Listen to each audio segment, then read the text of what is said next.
Κυρίες και κύριοι, φίλες και φίλοι, χαίρετε. Καλησπέρα σας. Απόψε είναι Τρίτη, 19 Νοεμβρίου του 2024. Είναι μια δύσκολη μέρα, υπό την έννοια ότι είχαμε δύο πολύ σημαντικά γεγονότα. Το πρώτο είναι η επίθεση της Ουκρανίας με 6 πυράβλους ATACMS αμερικανικής κατασκευής σε στρατιωτικές εγκαταστάσεις στην περιφέρεια Μπριάνσκ της Ρωσίας.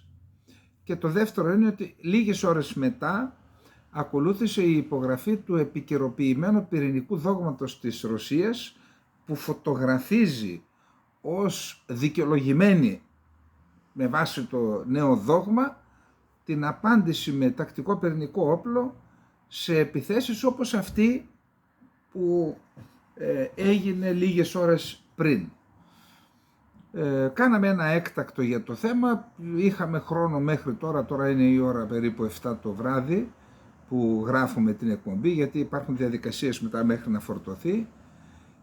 Αυτά λοιπόν που έχουμε κατορθώσει μέχρι τώρα, από αυτά που έχουμε κατορθώσει μέχρι τώρα να συλλέξουμε από τις εξελίξεις, μπορούμε να πούμε σε γενικές γραμμές ότι καταρχάς, ενώ αυτό που διαβάζαμε από τις ειδήσεις που διαβάζαμε τις ΗΠΑ, ότι η άδεια για χρήση των ATACMS θα δοθεί για να κτυπηθεί το Κούρσκ, οι Κορεάτες και οι Ρώσοι που θα έκαναν αντιπίθεση για να εκδιώξουν τους Ουκρανούς που έχουν εισβάλει και κατέχουν το Κούρσκ εδώ και μερικούς μήνες, είδαμε ότι, και ότι θα περιοριζόταν εκεί η επίθεση. Μάλιστα η άδεια που δόθηκε ως απάντηση στην κλιμάκωση που έκανε η Ρωσία φέροντας από την Ασία 11.000. Ο Πούτιν μιλάει για ένα πολύ μεγάλο αριθμό, θα δούμε μετά, μιλάει για 100.000 Βορειοκορεάτες να πολεμήσουν, που σημαίνει για την Αμερική αυτό είναι μια πολύ μεγάλη κλιμάκωση. Δηλαδή όταν βάζεις άλλη χώρα να πολεμάει, που ανοίγει ο πόλεμος και υπάρχει κίνδυνος να γίνει πόλεμος παγκόσμιος άμα συμμετέχουν στρατοί από πολλές χώρες, και ότι ακριβώς επειδή κλιμάκωσε η Ρωσία θα κλιμακώσει αναλογικά και η Αμερική, δίνοντας την άδεια να χτυπούσουν με τους ATACMS τις δυνάμεις των Βορειοκορεατών και των Ρώσων που θα έκαναν αντεπίθεση στο Κούρσκ. Όμως είδαμε ότι αυτό τελικά δεν ισχύει, γιατί χτύπησαν τον Μπριάνσκ που είναι σε άλλη περιφέρεια. Εδώ για να ενημερώσουμε τους φίλους μας, οι πύραυλοι αυτοί υπήρχαν στην Ουκρανία, είχαν δοθεί εδώ και καιρό με την δέσμευση να χρησιμοποιούνται στο ουκρανικό έδαφος που έχει καταλάβει η Ρωσία, της Κριμαίας συμπεριλαμβανομένης. Και ορισμένοι από αυτούς μάλιστα εκτοξεύτηκαν και κάποιοι και αναχαιτίστηκαν εδώ μέχρι τώρα. Είναι η πρώτη φορά, διότι έχουν τη δυνατότητα μέσω της πρόσβασης που έχουν στο λογισμικό αυτών των πυράβλων να σταματήσουν, να μην επιτρέψουν να βγουν έξω από το έδαφος της Ουκρανίας. Τώρα λοιπόν απελευθέρωσαν το λογισμικό και εκεί πιστεύω ότι υπάρχει μια παρέμβαση των ΗΠΑ.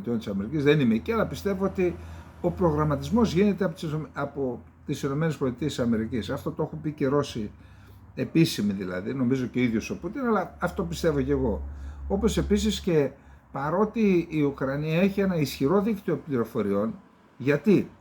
Διότι η υπηρεσία πληροφοριών της Ουκρανίας είναι κομμάτι της παλιάς KGB, δηλαδή και εκπαίδευση έχουν και δίκτυο έχουν μέσα στη Ρωσία, όπως και η Ρωσία μέσα στην Ουκρανία, έχουν τη δυνατότητα να συλλέγουν πληροφορίες, αλλά εκτιμώ ότι οι 225 στόχοι εντοπίστηκαν και στοχοποιήθηκαν ήδη. Όταν λέμε στοχοποίηση, τι εννοούμε?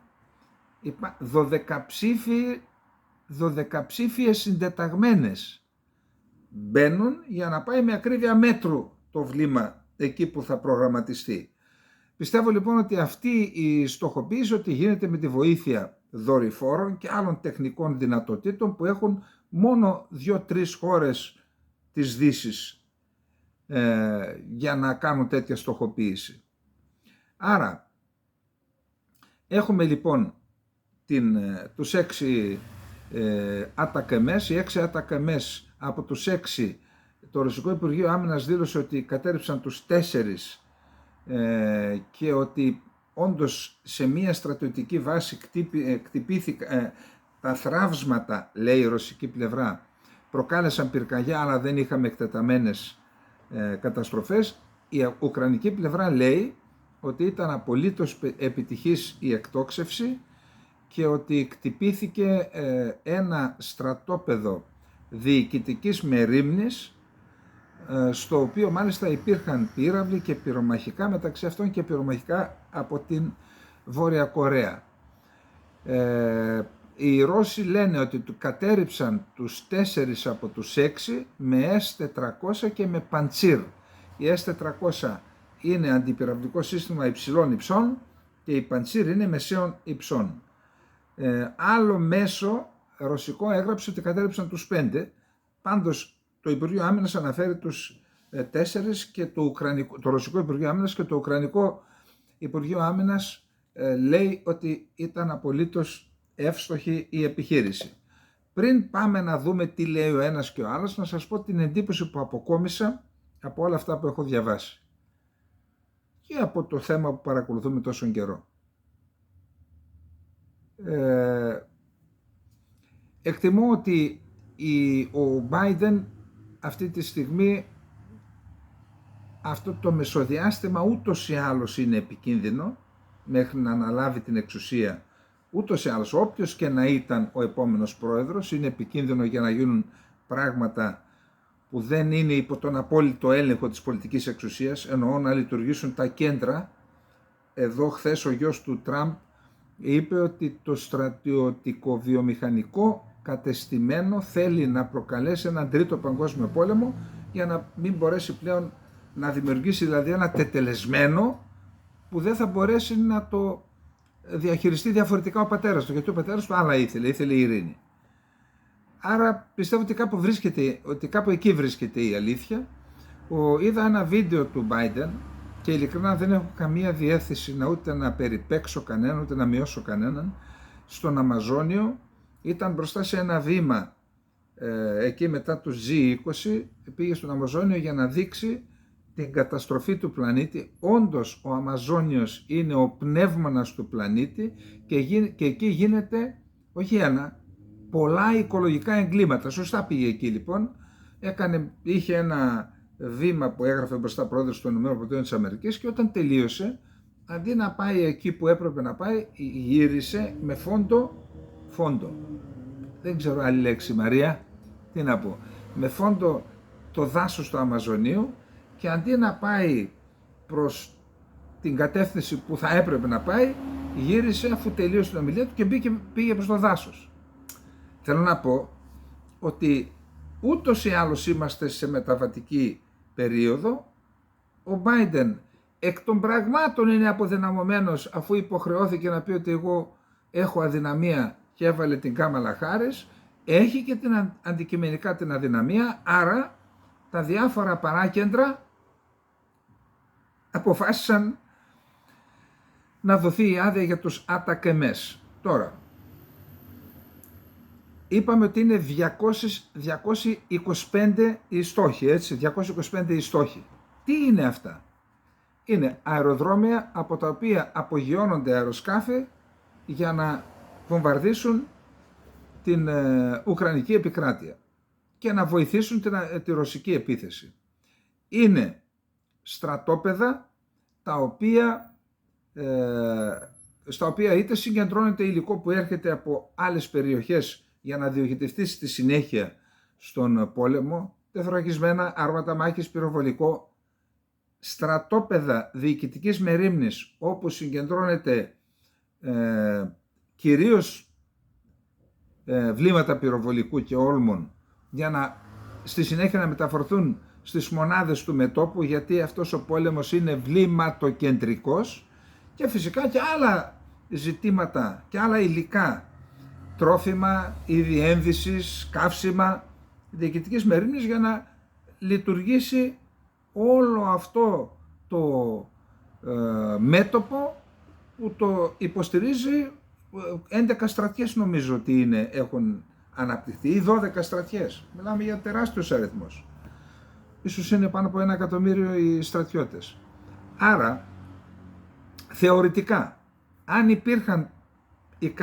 υπήρχε ικανός αριθμός πυράβλων να χτυπήσει και τις 225 στόχους, περιοχές που έχουν στοχοποιηθεί, τότε θα αντιμετώπιζε αρκετά προβλήματα διοικητικής μερίμνης ο ρωσικός στρατός στο μέτωπο. Αρκετά προβλήματα.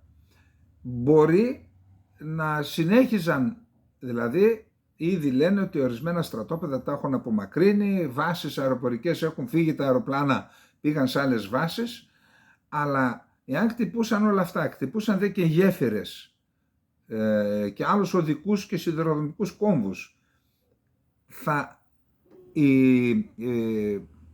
η προμήθεια και η υποστήριξη του μετώπου θα γινόταν με αργότερους ρυθμούς και αυτό θα επηρέαζε και την αποδοτικότητα των ρωσικών δυνάμεων που δρούν στο μέτωπο. Άρα το επιχειρησιακό σχέδιο είναι αυτό, όπως το έχουμε πει εμείς, και θα δείτε μετά το περιέγραψε έτσι και ο Ζελένσκι σήμερα.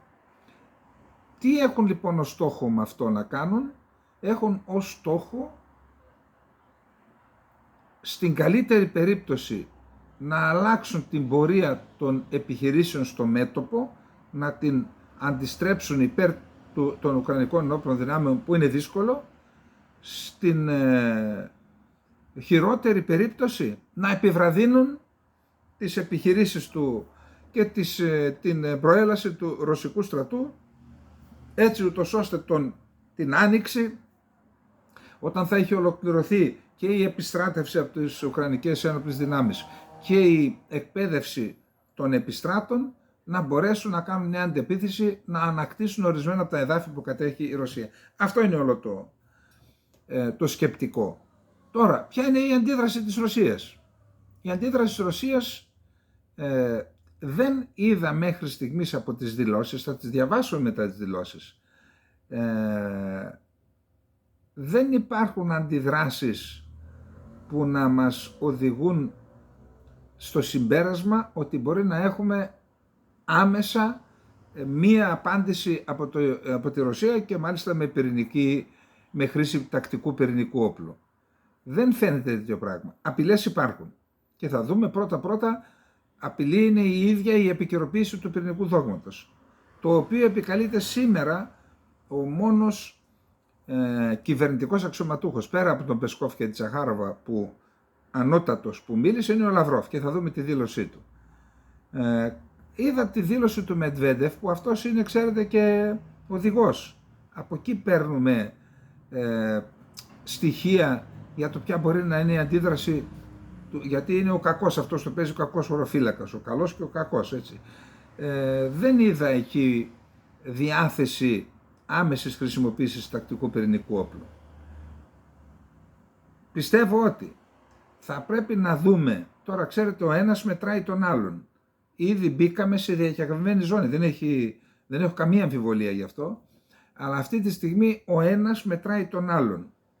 Θα δούμε αν θα συνεχίσει η Ουκρανία και σε τι ρυθμό και βαθμό τις επιθέσεις. Δηλαδή, αν χτυπήσει τη Μόσχα, πιστεύω ότι τότε θα έχουμε φτάσει πολύ κοντά σε πυρηνικό ολοκαύτωμα ή τουλάχιστον σε χρήση τακτικού πυρηνικού όπλου, αν χτυπήσει τη Μόσχα. Αν όμως χτυπήσει σε μια ακτίνα 100-150 χιλιόμετρων, 200 το πολύ από τα σύνορα, και αν είναι σποραδικά τα χτυπήματα, εκτιμώ ότι δεν θα έχουμε απάντηση από τη Ρωσία, εννοώ με πυρηνικό όπλο. Άλλες απαντήσεις μπορεί να έχουμε. Εάν, επαναλαμβάνω, αυτό κλιμακωθεί και σε βάθος μέσα στο έδαφος της Ρωσίας, αλλά και σε βάθος χρόνου, και όντως κινδυνέψει η επιχείρηση της Ρωσίας, τότε και πάλι φτάνουμε κοντά σε χρήση τακτικού πυρηνικού όπλου. Πάντως θα πρέπει να έχουμε υπόψη μας ότι όποιος χρησιμοποιήσει πρώτος, τώρα τον 21ο αιώνα, δεν είμαστε στη Χειροσίμα, τότε μετά τον Δεύτερο Παγκόσμιο Πόλεμο ο κόσμος ήταν ζαλισμένος και δεν είχε τις ίδιες δυνατότητες να αντιδράσει που έχει τώρα. τώρα που η πληροφορία φτάνει με την ταχύτητα του φωτός, έτσι.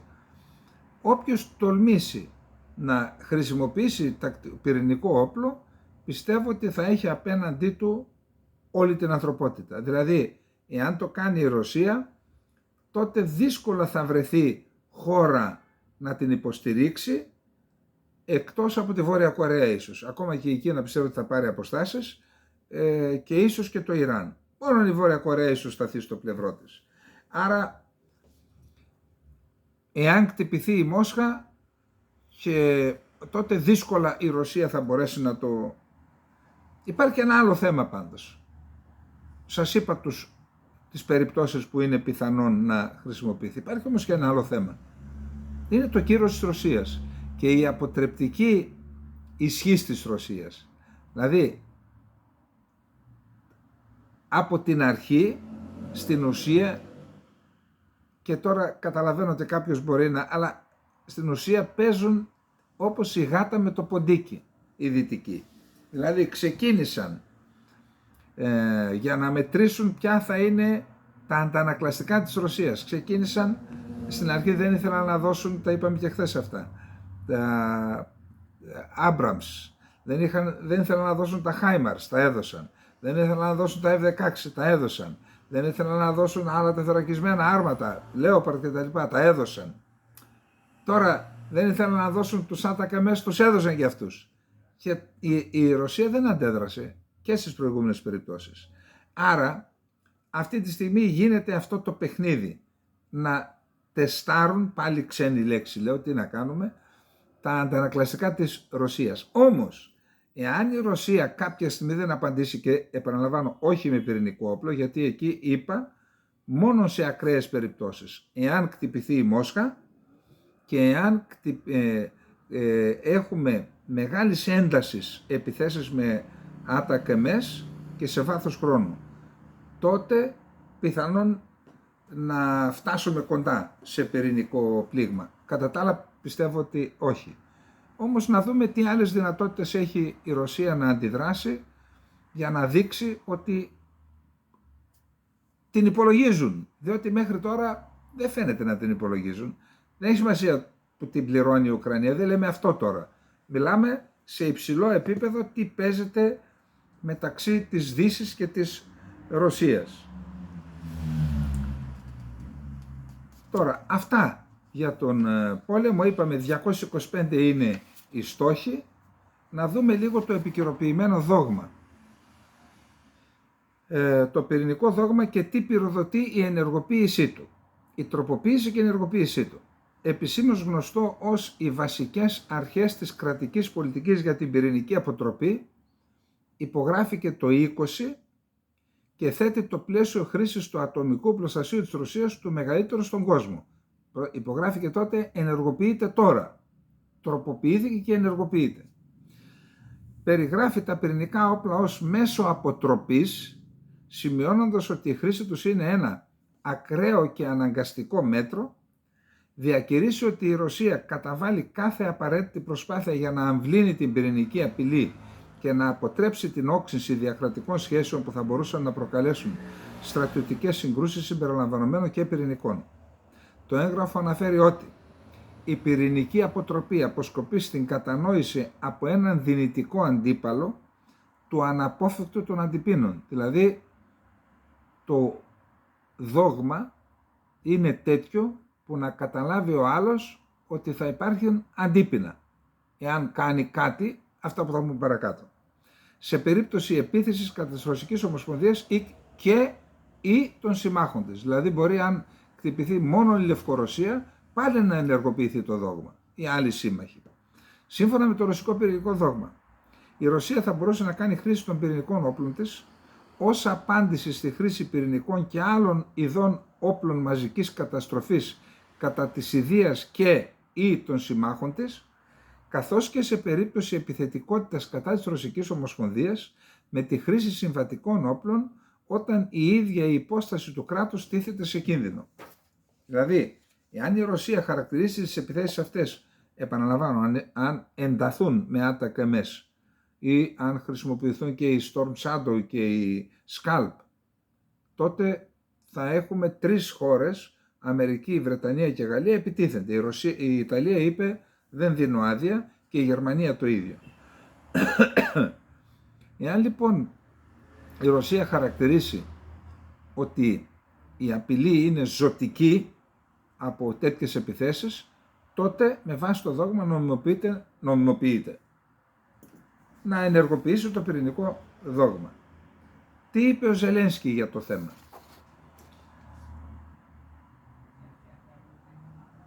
Καταρχάς πίεζε εδώ και 1 χρόνο να του δοθεί η άδεια, χρησιμοποιώντας πάντα το ίδιο επιχείρημα. Εάν χτυπήσουμε τις ρωσικές θέσεις σε βάθος, θα δώσουμε πεδίο δράσης στις χερσαίες μας δυνάμεις στα εντός της Ουκρανίας πεδία. Δηλαδή θα γίνει αυτό που σας είπα. Θα αποδυναμωθεί η επιθετική δυνατότητα του ρωσικού στρατού και θα δώσει τη δυνατότητα στον Ουκρανικό στρατό να αποθήσει ή και να τους κατανικήσει ακόμα. Αυτό. Τώρα, η Σαμπρίνα Σάιν, εκπρόσωπος του Αμερικανικού Πενταγώνου. Ο αριθμός των πυράβλων μεγάλου βελληνικού ATACMS που έχουν δοθεί στην Ουκρανία στο πλαίσιο των διαφόρων πακέτων στρατιωτικής βοήθειας είναι περιορισμένος και η ίδια υποστήριξε ότι οι πύραυλοι αυτοί είναι ιδιαίτερα ακριβοί, αρνήθηκε να αποκαλύψει πόσοι έχουν δοθεί στο Κίεβο. Όπως είπε η Σάιν, οι ΗΠΑ έχουν παραχωρήσει ATACMS στην Ουκρανία στο πλαίσιο στρατιωτικών πακέτων βοήθειας. Δεν έχω να πω τίποτα για δημοσιεύματα που αφορούν αν δόθηκε άδεια να... Αυτό έγινε πριν την επίθεση η δήλωση. Δηλαδή δεν επιβεβαίωνε την άδεια. Για λόγους επιχειρησιακής ασφάλειας δεν θα αποκαλύψουμε τον αριθμό των πυράβλων που έχουμε δώσει στις ΗΠΑ. Είναι εξαιρετικά ακριβή και γι' αυτό το λόγο, όπως γνωρίζετε, ο αριθμός τους είναι ούτως ή άλλως περιορισμένος. Τώρα, να δούμε τι είπε ο Λαυρόφ, γιατί αυτή είναι η πιο σημαντική δήλωση. Έχουμε και άλλες δηλώσεις. Ο Λαυρόφ κατηγόρησε τη Δύση για κλιμάκωση της σύγκρουσης στην Ουκρανία μετά τις επιθέσεις στην περιοχή Μπριάνσκ της Ρωσίας με τη χρήση αμερικανικών πυράβλων ATACMS. Σε δηλώσεις του, ο Ρώσος Υπουργός Εξωτερικών χαρακτήρισε τις επιθέσεις συνειδητές και σαφές σήμα ότι η Δύση θέλει να κλιμακώσει τη σύγκρουση. Επεσήμανε επίσης ότι η χρήση των πυράβλων υψηλής τεχνολογίας από το Κίεβο δεν θα ήταν δυνατή χωρίς τη συμμετοχή των Αμερικανών, όπως έχει τονίσει επανειλημμένα ο Βλαντιμίρ Πούτιν. Παράλληλα, εδώ ερχόμαστε στο ζουμί. Ο Λαυρόφ έστρεψε την προσοχή στο νέο πυρηνικό δόγμα που δημοσιοποίησε η Ρωσία, σημειώνοντας ότι ο Πούτιν χαμήλωσε το όριο για τη χρήση πυρηνικών όπλων. Δηλαδή, ενώ οι περιπτώσεις να χρησιμοποιηθούν ήταν άλλες, τώρα χαμήλωσε. Δηλαδή, έγινε πιο εύκολη η χρήση. Η πιθανότητα, προσέξτε τι λόγια τώρα, ελπίζω η νέα πυρηνική μας στρατηγική να διαβαστεί προσεκτικά. Αυτό είναι και μια απειλή. Υπογραμμίζοντας ότι η θέση της Ρωσίας είναι ότι δεν θα συμβεί πυρηνικός πόλεμος. Δηλαδή θέλουν να δείξουν ότι αν συμβεί δεν το θέλουμε εμείς. Λέει εμείς δεν θέλουμε να συμβεί. Ο ίδιος πρόσθεσε ότι είμαστε πεπισμένοι ότι τα πυρηνικά όπλα θα λειτουργήσουν αποτρεπτικά για τον πυρηνικό πόλεμο, σημειώνοντας ότι η Ρωσία θα κάνει ό,τι είναι δυνατόν για να αποτρέψει το ξέσπασμα πυρηνικού πολέμου. Τώρα, ο Πεσκόφ τη δήλωσε: οποιαδήποτε επίθεση κατά της Ρωσίας από ένα μη πυρηνικό κράτος με τη συμμετοχή ενός πυρηνικού κράτους θα θεωρηθεί κοινή επίθεση. Δηλαδή, τώρα, αφού οι ίδιοι λένε ότι γίνεται με τη βοήθεια των ΗΠΑ, τεχνική βοήθεια και με όπλα των ΗΠΑ, είναι αυτό. Ότι η επίθεση εναντίον της Ρωσίας από ένα μη πυρηνικό κράτος στην Ουκρανία με τη συμμετοχή ενός πυρηνικού κράτους των ΗΠΑ θα θεωρηθεί κοινή επίθεση. Επίσης είπε ότι η θέση της Γερμανίας και του Όλαφ Σόλτς που δεν έδωσαν άδεια για χρήση των Τάουρους στην Ουκρανία, δεν παραχώρησαν τους πυράβλους, η απόφαση αυτή αποτελεί μια υπεύθυνη θέση. Να δούμε τι λέει μέχρι στιγμής δεν έχει μιλήσει ο ίδιος ο Τραμπ Μίλησε χθες ο γιος του πριν την επίθεση. Προσέξτε τώρα τι έχουμε από πλευράς του επιτελείου του νεοεκλεγέντος Προέδρου. Ο αρχηγός του προσωπικού του Συμβουλίου Εθνικής Ασφάλειας υπό την τελευταία προείδρα του Ντόναλντ Τραμπ, ο Φρεντ Φλάιντς, άνθρωπος δηλαδή που ήταν ο σύμβουλος ασφάλειας, δήλωσε ότι ο πρόεδρος Biden σαμποτάρει το σχέδιο του Τραμπ να τερματίσει τον πόλεμο, επιτρέποντας τη χρήση πυράβλων μεγάλου βεληνικού στη Ρωσία. Η Μάρτζορι Τέιλορ Γκριν, σκληρή υποστηρίκτρια του Τραμπ, καταδίκασε τον Biden, την άδεια δηλαδή, γράφοντας στο X ότι ο Αμερικανικός λαός έδωσε εντολή στις 5 Νοεμβρίου ενάντια σε αυτές τις ακριβές αμερικανικές αποφάσεις και δεν θέλει να χρηματοδοτήσει να πολεμήσει σε ξένους πολέμους. Θέλουμε να διορθώσουμε, να λύσουμε τα δικά μας προβλήματα, όχι των ξένων. Οι φιλελεύθεροι αγαπούν τον πόλεμο, ο πόλεμος διευκολύνει μια μεγαλύτερη κυβέρνηση, έγραψε στο X ο γερουσιαστής της Γιούτα Μάικλ Λι. Την ίδια θέση έχει υποστηρίξει πολλές φορές ο Elon Musk, που πλέον βρίσκεται στο στενό περιβάλλον του Τραμπ. Πολλοί ρεπουμπλικάνοι επιθυμούν να σταματήσει η υποστήριξη των ΗΠΑ προς την Ουκρανία, ωστόσο ο πρόεδρος Biden σχεδιάζει να δαπανίσει όλα τα χρήματα που έχει εγκρίνει το Κογκρέσο μέχρι να παραδώσει, είναι περίπου 60 δις, 59,5, μέχρι να παραδώσει, θέλει να δώσει όλα τα λεφτά. Τώρα, ο γερουσιαστής Αμερικανός Ρον Πολ, η σύγκρουση στην Ουκρανία πρέπει να τελειώσει με διαπραγματεύσεις. Η άδεια να χτυπήσει η Ουκρανία βαθιά στη Ρωσία με αμερικανικούς πυράβλους δεν είναι σύμφωνη με το Σύνταγμα των ΗΠΑ και θέτει τη χώρα σε κίνδυνο παγκοσμίου πολέμου, δήλωσε ο Αμερικανός γερουσιαστής Ρον Πολ. Είναι απλώς το μεγάλο φινάλε του Προέδρου των ΗΠΑ Biden για να μας οθήσει όλους σε έναν τρίτο παγκόσμιο πόλεμο πριν φύγει. Αυτή είναι μια αντισυνταγματική απόφαση για την υποστήριξη του κακού. Σύμφωνα με τον γερουσιαστή, τα φανταστικά ωφέλη από την κλιμάκωση της σύγκρουσης στην Ουκρανία δεν υπερτερούν της απειλής ενός παγκόσμιου καταστροφικού πολέμου για τη ΗΠΑ. Οι ΗΠΑ πρέπει να αλλάξουν την προσέγγιση τους στην αντιπαράθεση. Η σύγκρουση στην Ουκρανία πρέπει να τελειώσει με διαπραγματεύσεις. Η χρήση πυράβλων μεγάλου βεληνικούς από το Κίεβο για να επιτεθεί στο έδαφος μας θα σημάνει άμεση συμμετοχή των ΗΠΑ και των δορυφόρων της σε εχθροπραξίες κατά της Ρωσίας, καθώς και μια ριζική αλλαγή στην ουσία και τη φύση της σύγκρουσης, δήλωσε η Ζαχάροβα πριν την επίθεση, αλλά έχουν σημασία τα λόγια που λέει. Δηλαδή, εμπλέκεται η Ρωσία και όσοι δίνουν άδεια. Ρωτήθηκε ο Μάθιου Μίλλερ, εκπρόσωπος του Αμερικανικού Υπουργείου Εξωτερικών, οι Ηνωμένες Πολιτείες της Αμερικής πώς σκοπεύουν να αντιδράσουν αν αντιδράσει η Ρωσία στην άδεια και στην επίθεση με τους άτακαμες. Όχι, δεν θέλω να ανακοινώσω πώς μπορούμε να αντιδράσουμε σε υποθετικές καταστάσεις. Εντάξει, και εδώ που τα λέμε δίκιο έχει. Τι να πει δηλαδή ο άνθρωπος? Πώς θα αντιδράσουμε σε μία αντίδραση της Ρωσίας που δεν ξέρουμε ποια θα είναι? Σωστό. Οι ΗΠΑ υποστήριξαν σήμερα ότι η Ρωσία είναι αυτή που κλιμακώνει τη σύγκρουση στην Ουκρανία με την ανάπτυξη στρατευμάτων από τη Βόρεια Κορέα μετά την προειδοποίηση της Μόσχας στην Ουάσιγκτον για την αυξανόμενη εμπλοκή της στον πόλεμο με αφορμή το πράσινο φως και τη χρήση. Ο Πεσκόφ χθες δήλωσε ότι οι ΗΠΑ ρίχνουν λάδι στη φωτιά επιδιώκοντας να κλιμακώσουν την σύγκρουση και ο Μίλλερ είπε η Ρωσία έφερε 11.000 Βορειοκορεάτες στρατιώτες, αυτή κλιμακώνει τη σύγκρουση. Πρόκειται για μια τεράστια κλιμάκωση από τη Ρωσία η οποία φέρνει ασιατικά στρατεύματα σε ένα πόλεμο στην Ευρώπη. Θα εξακολουθήσουμε να κάνουμε ό,τι είναι απαραίτητο ώστε να λογοδοτήσει η Ρωσία για τις πράξεις της συμπεριλαμβανομένων των ενεργειών που οδηγούν σε κλιμάκωση, είπε ο Μίλλερ, Υπουργός Εξωτερικών. Ο Βρετανός Πρωθυπουργός Κιρ Στάρμερ από τη Βραζιλία που βρίσκεται για το G20.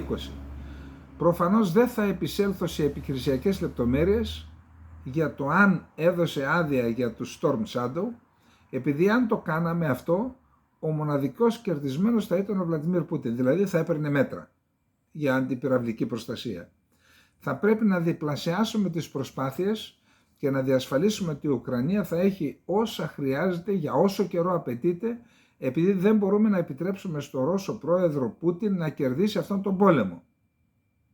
Όταν ρωτήθηκε σήμερα στο Βρετανικό Κοινοβούλιο ο Υπουργός Άμυνας Τζον Χίλι για το θέμα, απέφυγε να απαντήσει λέγοντας ότι δεν θέλει να θέσει σε κίνδυνο την επιχειρησιακή ασφάλεια. Ο Στάρμερ από την Βραζιλία είπε: εγώ δεν πρόκειται να μιλήσω με τον Πούτιν, καρφώνοντας στην ουσία τον Όλαφ Σάλτς που το έκανε. Ο Μακρόν χαρακτήρισε απόλυτα σωστή την απόφαση των ΗΠΑ να εγκρίνουν η Ουκρανία να χρησιμοποιήσει πυράβλους μακράς εμβέλειας για να πλήξει στόχους βαθιά στο έδαφος της Ρωσίας, και αυτά τα δήλωσε και αυτός από τη Βραζιλία. Είπε δε ότι η κοινή ανακοίνωση της Συνόδου που δόθηκε στη δημοσιότητα χθες βράδυ θα ωφελεί το αν ήταν πιο απερίστροφη, δηλαδή ήταν πιο καθαρή για τον πόλεμο στην Ουκρανία, σημειώνοντας ότι δεν συμπεριέλαβε καν διατυπώσεις που είχαν ήδη διατυπωθεί στην περσινή. Λέει τη βρήκε πολύ μαλακή. Και είπε: θα θέλω να φιλοξενήσω στο Παρίσι τον Τραμπ και τον Μάσκ.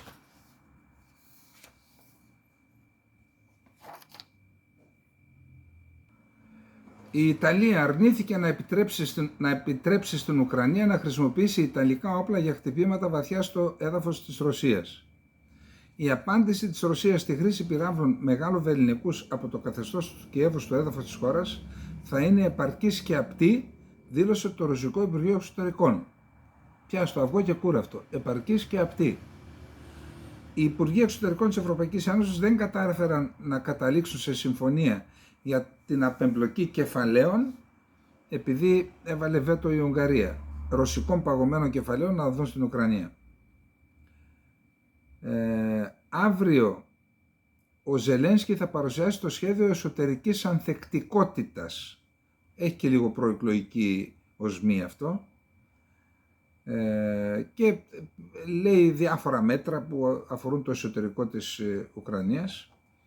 Από τον Ιανουάριο έως τον Οκτώβριο του 2024 οι ένοπλες δυνάμεις της Ουκρανίας πραγματοποίησαν περισσότερα από 1.500 χτυπήματα σε εγκαταστάσεις του ρωσικού συγκροτήματος καυσίμων και ενέργειας. Επειδή τα έχει κάνει η Ρωσία αυτά, οι Ρώσοι το ΤΑΣ τα μεταδίδει αυτό, λέει ότι κάναν και αυτοί. Ολοκληρώθηκε η κατασκευή του ρωσοκινεζικού αγωγού φυσικού αερίου. Ο Κινεζικός Εθνικός Όμιλος για αγωγούς πετρελαίου και αερίου ανακοίνωσε ότι βρίσκεται σε εξέλιξη η τελική φάση να τεθεί σε λειτουργία ο αγωγός φυσικού αερίου μήκους 5.111 χιλιόμετρων. Για μας αυτά είναι νούμερα απίστευτα. Ο Ζελένσκι μίλησε στο Ευρωπαϊκό Κοινοβούλιο με τηλεδιάσκεψη για τις 1.000 μέρες, σήμερα συμπληρώθηκαν 1.000 μέρες από τη ρωσική εισβολή στην Ουκρανία. Ο Πούτιν δεν εκτιμά τους ανθρώπους ή τους κανόνες. Εκτιμά μόνο τα χρήματα και την εξουσία. Αυτά είναι τα πράγματα που πρέπει να τους στερήσουμε για να αποκαταστήσουμε την ειρήνη.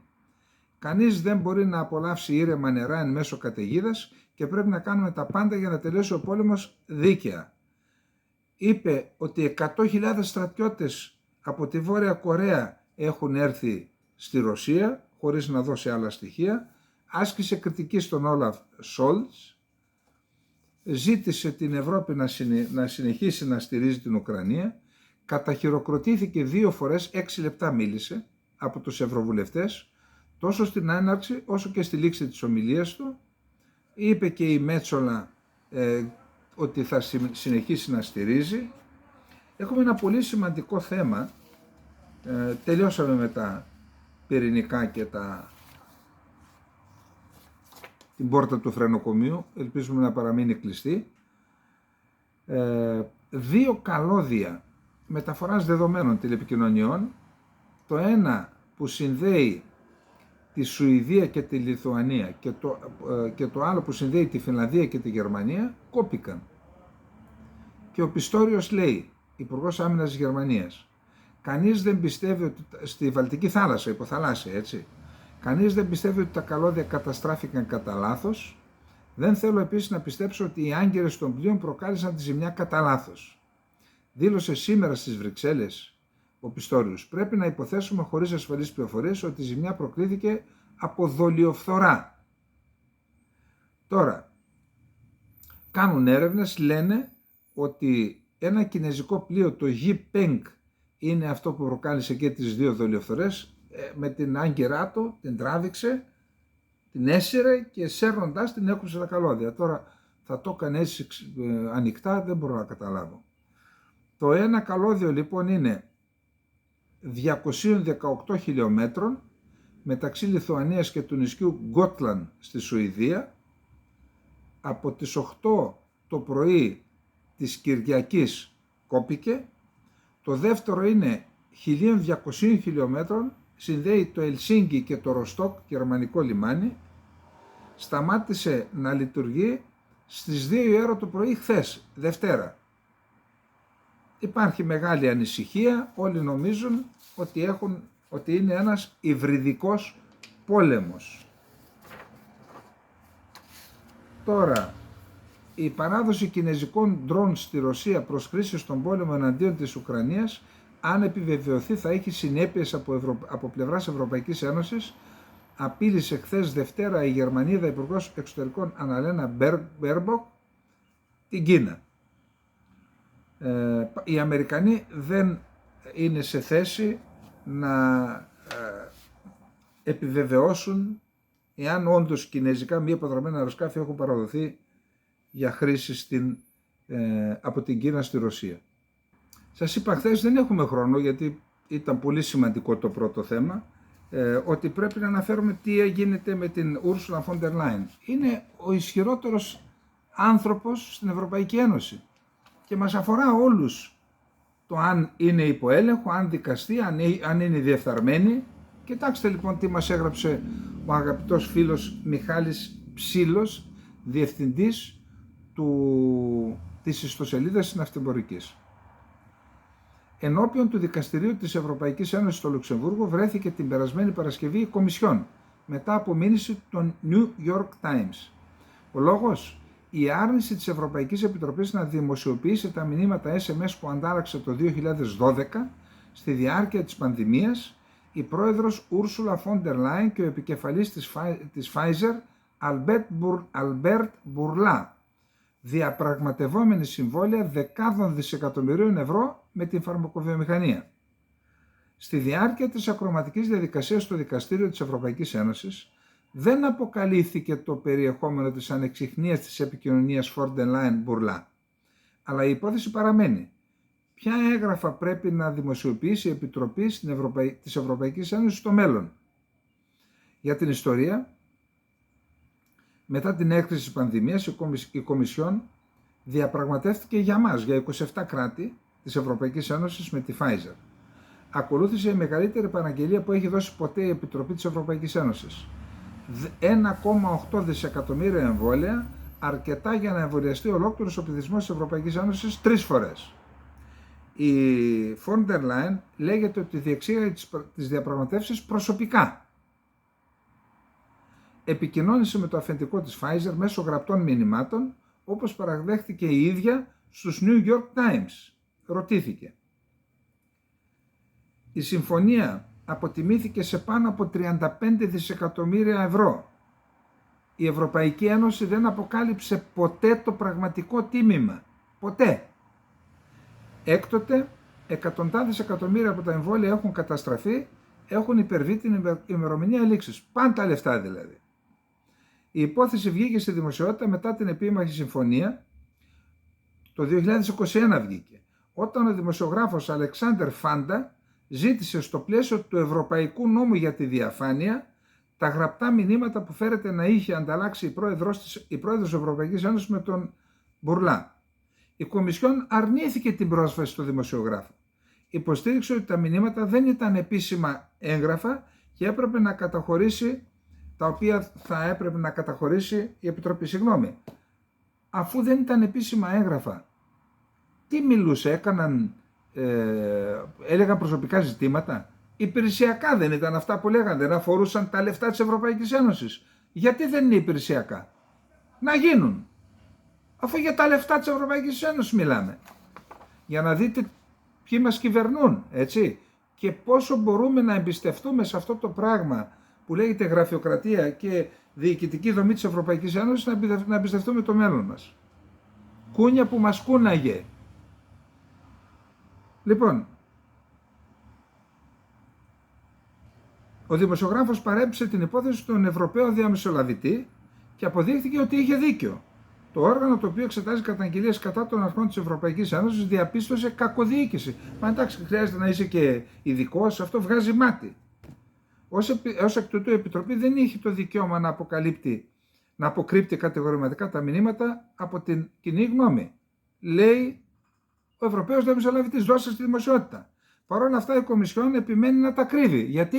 Γιατί να τα κρύψει αν δεν έχει να κρύψει κάτι? Και παρότι όλα αυτά ήταν σε εξέλιξη, την εξέλεξαν πάλι πρόεδρο. Εδώ τι σας λέει αυτό? Πόσους λάδωσαν για να έχουμε μια τέτοια εξέλιξη? Ο Φάντα επικοινώνησε με τους New York Times μετά από όλα αυτά. Και η Αμερικανική εφημερίδα κατέθεσε μήνυση κατά της Ευρωπαϊκής Επιτροπής. Και τώρα η υπόθεση εκδικάζεται από τους 15 δικαστές του Ευρωπαϊκού Δικαστήριου στο Λουξεμβούργο. Λοιπόν, αυτά έχει και άλλα κόλπα μέσα, φτάνουν αυτά. Εγώ λοιπόν να θέσω το ερώτημα. Ποιος Έλληνας που έχει τα μυαλά του στο κεφάλι εμπιστεύεται πλέον αυτή τη γυναίκα να υπερασπιστεί τα συμφέροντα της Ευρώπης, όταν είναι πανταχώδεν τρίπια, και δεν εννοώ τρίπια με θέματα διάτρητη ηθικά, εντάξει? Μην παρεξηγηθούμε και φάμε για κανένα τέτοιο. Εδώ που φτάσαμε, έχω μια άλλη καταπληκτική ιστορία πάλι για αύριο. Πάμε να δούμε τώρα τι γίνεται με την Τουρκία. Καλά, δεν μιλάμε για εθνική θλίψη, μιλάμε για εθνική κατάθλιψη. Το BBC έκανε έρευνα για τις επιθέσεις που κάνει η Τουρκία εναντίον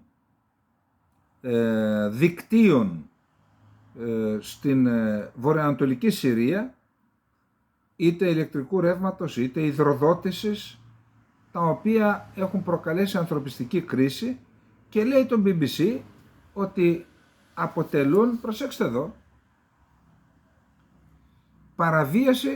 συνιστούν παραβίαση του διεθνούς δικαίου. Συγγνώμη, αυτό δεν έπρεπε να το κάνει η Ελλάδα? Από πού και ως που το έκανε το BBC? Δεν έπρεπε να το κάνει ένα ελληνικό μέσο μαζικής ενημέρωσης? Αλλά πού να τη βρουν την αξιοπιστία? Για πέστε μου, έτσι όπως έχουν καταντήσει. Έτσι όπως έχουν καταντήσει να γράφουν όλοι τα ίδια, παίρνοντας γραμμή, έτσι. Πού έχει καταντήσει αυτή η χώρα, μπορείτε να μου πείτε? Αντί να υπάρχουν ελεύθεροι ραδιοφωνικοί, τηλεοπτικοί σταθμοί, εφημερίδες ελεύθεροι, όπως τώρα τι να πω, όπως εμείς ασκήσαμε κριτική στο ΣΥΡΙΖΑ δια τα λάθος πεπραγμένα του, και ασκούμε κριτική σε αυτή την κυβέρνηση. Δηλαδή τι να κάνουμε? Να βλέπουμε το λάθος και να λέμε ότι είναι σωστό? Εάν λοιπόν είχαμε τέτοια μέσα μαζικής ενημέρωσης, ένα μέσο μαζικής ενημέρωσης θα έκανε την έρευνα και θα παρουσίαζε τις παραβιάσεις του διεθνούς δικαίου από την Τουρκία. Ανταυτού, αγκαλές, φιλιά και υποκλήσεις, έτσι. Μακάρι να μας βγει σε καλό, παιδιά. Μπορεί να είναι κάτι που δεν ξέρουμε. Θα δούμε, θα δείξει. Τι να πούμε άλλο? Οι αεροπορικές επιδρομές που εξαπέλυσε η κυβέρνηση Ερντογάν στην πληγής από την ξηρασία βορειοανατολική Συρία έχουν αποκόψει την πρόσβαση σε ηλεκτρικό ρεύμα και νερό για περισσότερους από 1 εκατομμύριο ανθρώπους, γεγονός που σύμφωνα με τους εμπειρογνώμονες μπορεί να συνιστά παραβίαση του διεθνούς δικαίου. Η Τουρκία εξαπέλυσε περισσότερες από 100 επιθέσεις από τον Οκτώβριο του 2019 έως τον Ιανουάριο του 2024 εναντίον πετρελαιοπηγών, εγκαταστάσεων φυσικού αερίου και σταθμών ηλεκτροπαραγωγής στην ελεγχόμενη από τους Κούρδους αυτόνομη διοίκηση της Βόρειας και Ανατολικής Συρίας, με βάση στοιχεία που συγκέντρωσε η Παγκόσμια Υπηρεσία του BBC. Οι επιθέσεις πραγματοποιήθηκαν εν μέσω σοβαρής ανθρωπιστικής κρίσης σε μια περιοχή που ήδη πλήττεται από έναν πολυετή εμφύλιο πόλεμο και 4 χρόνια ακραίας ξηρασίας, και ενώ ήδη υπάρχει αυτό, πήγε η Τουρκία και χτύπησε. Το νερό ήταν ήδη λιγοστό, αλλά οι επιθέσεις στις υποδομές της ηλεκτρικής ενέργειας τον Οκτώβριο του περασμένου έτους διέκοψαν την παραγωγή ρεύματος στον κύριο σταθμό ίδρευσης της περιοχής, ο οποίος από τότε δεν λειτουργεί. Το BBC επιβεβαίωσε τις ζημιές χρησιμοποιώντας δορυφορικές εικόνες, βίντεο από αυτόπτες μάρτυρες, δελτία ειδήσεων και επισκέψεις στις περιοχές, όπως αναφέρεται στην ιστοσελίδα του. Η Τουρκία λέει: εμείς χτυπήσαμε τους τρομοκράτες. Η Τουρκία, η χώρα τρομοκράτης, υποστηρικτής τρομοκρατίας, θα δείτε και παρακάτω, λέει ότι χτύπησαν τους τρομοκράτες. Ακούσατε τίποτα εδώ στα ελληνικά μέσα μαζικής ενημέρωσης ή μόνο χάδια και φιλιά? Ο Ερντογάν, το Bloomberg έγραψε ότι θα ανακοίνωνε στο G20 στο Ρίο ντε Ζανέιρο μία πρόταση για να απαγώσει ο πόλεμος στην Ουκρανία και διάφορα άλλα, 10 χρόνια να μπει στο ΝΑΤΟ κτλ. Το Υπουργείο Εξωτερικών διέψευσε το δημοσίευμα του Bloomberg. Σιγά να μην το Bloomberg τι, από την κοιλιά του το έβγαλε. Γιατί, ξέρετε? Το διέψευσε γιατί το απέρριψε η Ρωσία. Λέει: εμείς δεν παγώνουμε, δεν δεχόμαστε πάγωμα. Πεσκόφ: η πρόταση Ερντογάν για πάγωμα των εχθροπραξιών κατά της Ουκρανίας είναι απαράδεκτη. Και γι' αυτό είπαν ότι δεν. Αφού την απέρριψε, είπαν ότι δεν. Σαφή προειδοποίηση προς την Τουρκία απίφθινε ο εκπρόσωπος του State Department Μάθιου Μίλλερ αναφορικά με την παρουσία μελών της Χαμάς στην επικράτειά της. Οι Ηνωμένες Πολιτείες δεν θεωρούν αποδεκτό οι ηγέτες μιας βίαιης τρομοκρατικής οργάνωσης να ζουν άνετα, πόσο μάλλον σε πόλεις συμμάχων και εταίρων όπως η Τουρκία. Συγκεκριμένα αναφέρεται και σε δημοσιεύματα που υποστηρίζουν ότι οι ηγετικά στελέχη της Χαμάς, τα οποία διέμεναν στο Κατάρ, έχουν μετακινηθεί στην Τουρκία. Δεν μπορώ να διαψεύσω αυτές τις αναφορές. Σαν να λέει τις δέχομαι. Τα μέλη της Χαμάς που καταζητούνται από τις Ηνωμένες Πολιτείες θα πρέπει να παραδοθούν στη δικαιοσύνη. Όταν του είπαν τι πιθανές συνέπειες θα έχει η Τουρκία εάν, είπε δεν μπορεί να υπάρξει μια κανονικότητα στις σχέσεις με τη Χαμάς και υπογράμμισε ότι αυτό το μήνυμα έχει καταστεί σαφές και στην τουρκική κυβέρνηση. Μετά από όλα αυτά, για να δείτε πόσο κότες είναι, ενώ οι Τούρκοι πίεσαν τη Χαμάς, η Χαμάς λέει ότι δεν θα μεταφέρουμε τα γραφεία μας στην Τουρκία. Αυτές οι φήμες είναι εντελώς αβάσιμες. Πάμε να δούμε τώρα τι γίνεται στο Ισραήλ. Νετανιάχου επιβεβαίωσε ότι κατά τη διάρκεια των προσφάτων χτυπημάτων στο Ιράν, 26 Οκτωβρίου, προκλήθηκε ζημιά σε ένα συγκεκριμένο στοιχείο του πυρηνικού προγράμματος του Ιράν. Δήλωση του Λαριτζανί, κορυφαίου συμβούλου του ανώτατου ηγέτη του Ιράν για εξωτερικές υποθέσεις, δήλωσε στην Ιρανική τηλεόραση. Προσέξτε εδώ λόγια. Μέσα σε 24 ώρες μπορούμε να επιτύχουμε πυρηνική στρατιωτική αποτροπή, δηλαδή να αποκτήσουμε όπλα. Σε 24 ώρες πυρηνικά. Δεν είμαστε σε αδίέξοδο. Δεν έχουμε καμία πρόθεση οι πυρηνικές μας δυνατότητες να κατευθύνονται προς αυτή την κατεύθυνση. Αλλά το λέει. Η Χεσμολάχ χτύπησε ένα κολέγιο, σχολή των υπερορθοδόξων Εβραίων στο Μπνέι Μπρακ στο Τελ Αβίβ. Επίσης η Χεσμολάχ χτύπησε την ναυτική βάση, τη βάση του πολεμικού ναυτικού Στέλλα Μαρίς και το αρχηγείο μονάδας ειδικής ναυτιλιακής αποστολής Σαγετέτ 13 με πυράβλους Φάζρ 3 και μη επανδρομένα αεροσκάφη αυτοκτονίας. Μααρίβ. Ο Ισραηλινός στρατός παραδέχθηκε μία αύξηση των επιθέσεων με μη επανδρομένα αεροσκάφη από το Ιράκ. Η αύξηση βαίνει κλιμακούμενη. Προσέξτε, τον Αύγουστο είχαμε 6 επιθέσεις, το Σεπτέμβριο 31 και τον Οκτώβριο 90. Δηλαδή πες 3 την ημέρα. Το Ιράκ δηλαδή μπαίνει στο παιχνίδι. Ο Νετανιάχου είπε μιλώντας στην Βουλή, στην Κνεσέτ, λέει ότι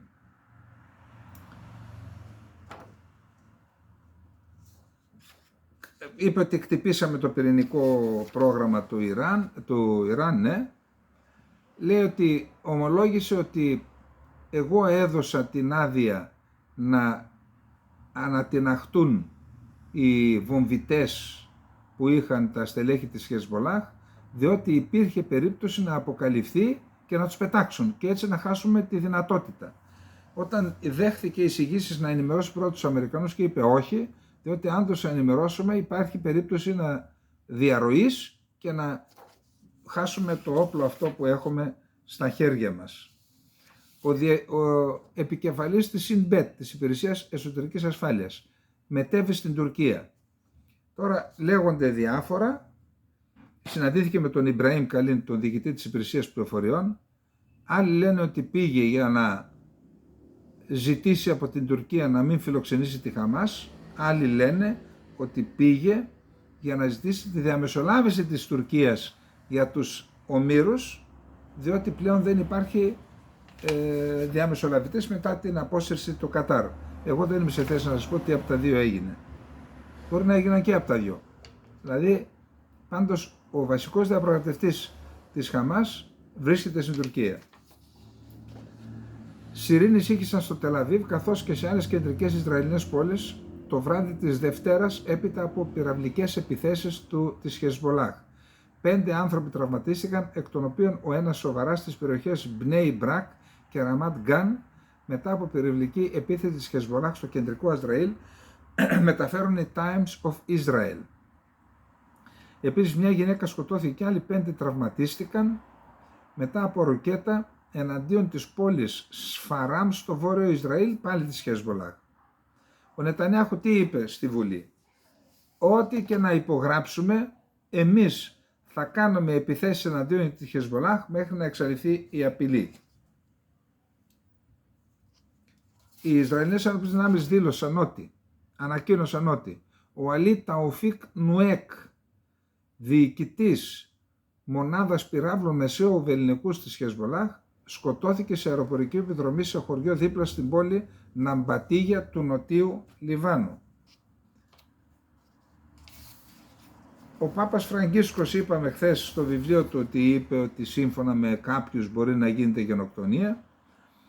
Το Ισραήλ, αντιδρώντας στο δημοσίευμα του Vatican News, ο Ισραηλινός πρεσβευτής στην Αγία Έδρα Γιαρόν Σιντεμάν υποστήριξε ότι υπήρξε μια γενοκτονική σφαγή στις 7 Οκτωβρίου 2023 κατά των Ισραηλινών πολιτών από τη Χαμάς. Έκτοτε το Ισραήλ ασκεί το δικαίωμά του στην αυτοάμυνα απέναντι σε επιθέσεις από 7 διαφορετικά μέτωπα και κατηγόρησε το Βατικανό ότι παραποιεί την πραγματικότητα. Ναι, όταν χρησιμοποιείς το δικαίωμα στην άμυνα, δεν είναι δυνατόν να κάνεις γενοκτονία δηλαδή? Τι είναι αυτό? Άμυνα, αλλά κάνεις και γενοκτονία ταυτόχρονα. Το ένα δεν αναιρεί το άλλο, δεν αποκλείει το άλλο μάλλον. Λοιπόν, για να δούμε τώρα τι άλλο έχουμε, περιμένετε. Πάμε να δούμε τι γίνεται στις ΗΠΑ και να τελειώσουμε. Ο Τραμπ επιβεβαίωσε χθες με ανάρτησή του σε κοινωνικό δίκτυο ότι είναι έτοιμος να κηρύξει κατάσταση έκτακτης ανάγκης σε εθνικό επίπεδο στο πλαίσιο του σχεδίου του για μαζική απέλαση των μεταναστών της ΗΠΑ και είναι δυνατόν να χρησιμοποιήσει και την εθνοφορά και τις ένοπλες δυνάμεις για να και να προστατεύσει τα σύνορα και να βοηθήσουν στην απέλαση. Η Λαγκάρντ έχει χτυπήσει ένα καμπανάκι στην Ευρωπαϊκή Ένωση. Προσέξτε, είναι σε κίνδυνο το κράτος πρόνοιας στις χώρες της Ευρωπαϊκής Ένωσης επειδή δεν υπάρχουν λεφτά. Λανθασμένες πολιτικές επιλογές, λανθασμένες τοποθετήσεις σε ηγετικές θέσεις, το είπαμε πριν από λίγο, οδηγούν την Ευρώπη σε μία μετάλλαξη, πολλαπλή μετάλλαξη, και αν χάσει το πλεονέκτημα που έχει έναντι όλου του κόσμου όσον αφορά το κράτος πρόνοιας, τότε η Ευρώπη θα χάσει κάθε ελκυστικότητα και δεν νομίζω να συνεχίσει να υπάρχει Ευρωπαϊκή Ένωση. Εντάξει. Ο Biden μίλησε δημόσια για την Ουκρανία για πρώτη φορά μετά την απόφασή του να επιτρέψει να εκτοξεύσει πυράβλους.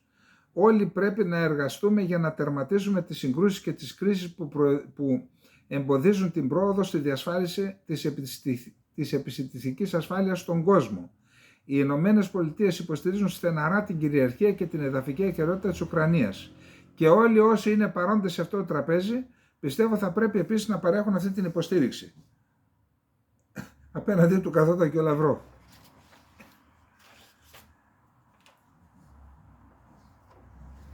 Τώρα, στην ανακοίνωση, στο κοινό ανακοινωθέν, λέει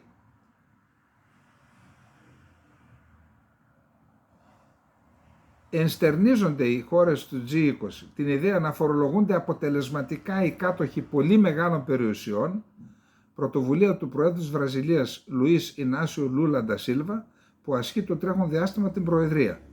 Με απόλυτο σεβασμό στη φορολογική κυριαρχία των εθνικών κρατών που συμμετέχουν, επιδιώκουμε να συνεργαστούμε αποτελεσματικά για να εξασφαλίσουμε ότι οι κάτοχοι πολύ μεγάλων περιουσιών θα φορολογούνται αποτελεσματικά. Να το δω και να μην το πιστέψω, δεν λέει ο λαός μας. Τώρα, υπάρχει ένα θέμα με το Ματ Γκάτζ, ο οποίος είναι ο άνθρωπος που νομικός δικηγόρος, πρώην βουλευτής, παραιτήθηκε και έχει επιλεγεί από τον Τραμπ για τη θέση του Υπουργού Δικαιοσύνης. Εκεί παρουσιάστηκε μια κοπέλα και λέει ότι εγώ, μάλλον για να δούμε τι ακριβώς είναι για να μην... Εδώ, περιμένετε λίγο. Μια γυναίκα κατέθεσε στην Επιτροπή Δεοντολογίας της Βουλής των Αντιπροσώπων ότι ο πρώην βουλευτής Ματ Γκάτζ την πλήρωσε για να συνευρεθούν ερωτικά και ότι είδε τον Γκάτζ να κάνει σεξ με μία 17χρονη σε ένα πάρτι, δήλωσε ο δικηγόρος της το Σαββατοκύριακο σύμφωνα με την Washington Post. Ο δικηγόρος από τη Φλόρινα, Τζόελ Λέπαρτ, είπε στην εφημερίδα ότι ο πελάτης το είδε τον Γκάτζ σε ερωτική συνέβρεση με την ανήλικη σε πάρτι όπου υπήρχαν και σοκολάτες, ουσίες, τον Ιούλιο του 2017 και ότι ο Γκάτζ δεν γνώριζε την ηλικία της εκείνη τη στιγμή, αλλά στη συνέχεια την έμαθε ότι ήταν ανήλικη. Το ABC News μετέδωσε πρώτο την είδηση. Όλοι αυτοί τώρα θέλουν να πριονίσουν τον Τραμπ, καταλαβαίνετε, την επόμενη μέρα. Αυτή η γυναίκα και μία ακόμη, που επίσης εκπροσωπείται από τον Λέπαρτ, κατέθεσαν ότι πληρώθηκαν από τον Γκάτζ για να συνευρεθούν ερωτικά μαζί του, αλλά και με άλλα άτομα που παρευρέθηκαν σε αυτά τα πάρτι. Τι γίνεται ρε παιδιά εκεί στα πάρτι στην Αμερική? Όλοι με όλους, όλες με όλους μάλλον, να μην, ή μπορεί και όλοι με όλους, δεν. Και όλες με όλες, εντάξει.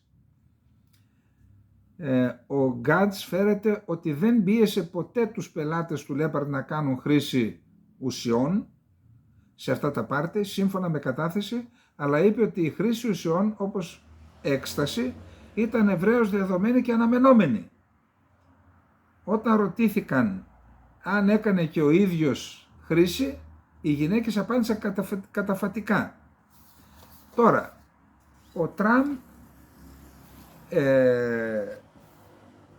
επιμένει, αλλά άφησε ανοιχτό το παράθυρο ότι αν τελικά δεν περάσει από τη γερουσία θα βάλει κάποιον άλλον, αυτόν που έχει ορίσει ως υφυπουργό. Και κλείνουμε. Ο Αμερικανός δισεκατομμυρίουχος Elon Musk χλέβασε στο κοινωνικό δίκτυο X τη δήλωση του Προέδρου του Open Society Foundation, Alex Soros, για την απελπιστική κατάσταση των Αμερικανών σε περίπτωση νέας πανδημίας υπό τη μελλοντική κυβέρνηση του Τραμπ. Λέει, θα είμαστε, αν ξανά έχουμε πανδημία, την προαναγγέλουν αυτοί. Σύμφωνα με τον Soros, με τον Alex Soros, οι πολιτικές του υποψηφίου για τη θέση του Υπουργού Άμυνας Ρόμπερτ Κένεντι, ο οποίος κατηγορεί τη Pfizer και τις άλλες εταιρείες ότι κερδοσκοπούν και εγκληματούν, λέει ότι οι θέσεις του θα οδηγήσουν στην καταστροφή του ιατρικού συστήματος και στην εξαιρετικά δύσκολη κατάσταση των Αμερικανών, θα βρεθούν οι Αμερικανοί σε περίπτωση νέας πανδημίας. Και έγραψε ο Μάσκ, ψεύτικες πανδημίες. Χαρακτήρισε ότι είναι ψεύτικες. Ο Τραμπ έγραψε στο κοινωνικό δίκτυο Truth Social για την πρόθεσή του να προτείνει τον Κένεντι. Και Και ο Κέννεντι υποσχέθηκε να εξαλείψει τη διαφθορά στο σύστημα υγειονομικής περίθαλψης και να τερματίσει την επιδημία χρόνιων ασθενειών στις Ηνωμένες Πολιτείες. Λοιπόν, αυτά είχαμε να πούμε για απόψε. Για άλλη μια φορά να ευχηθούμε να επικρατήσει η λογική, τίποτα άλλο, η λογική σε αυτούς που μπορούν να καταστρέψουν τον κόσμο. Καληνύχτα, να είστε όλοι και όλοι καλά.